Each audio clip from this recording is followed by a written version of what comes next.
The Russian military is drastically reducing military activity in the Kiev and Chernihiv directions.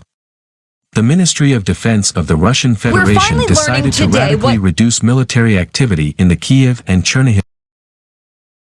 The Russian military is drastically reducing military activity in the Kiev and Chernihiv directions. The Ministry of Defense of the Russian Federation decided to radically reduce military activity in the Kiev and Chernihiv directions.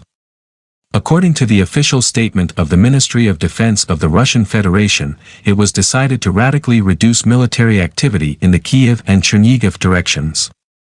This, in all likelihood, is due to the fact that within the framework of the ongoing negotiations between the Russian and Ukrainian sides, a decision was reached to reduce the escalation of tension and begin preparations for the signing of an agreement on the neutrality and non-nuclear status of Ukraine.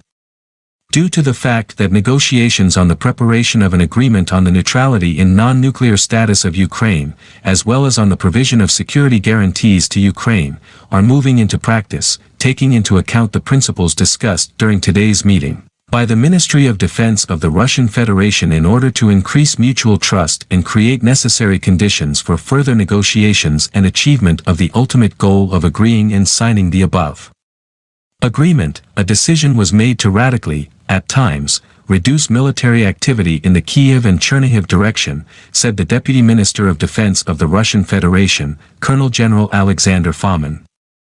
Experts note that thanks to such actions, it will be possible to significantly intensify the negotiation process and achieve the speedy fulfillment of Russian requirements for Ukraine.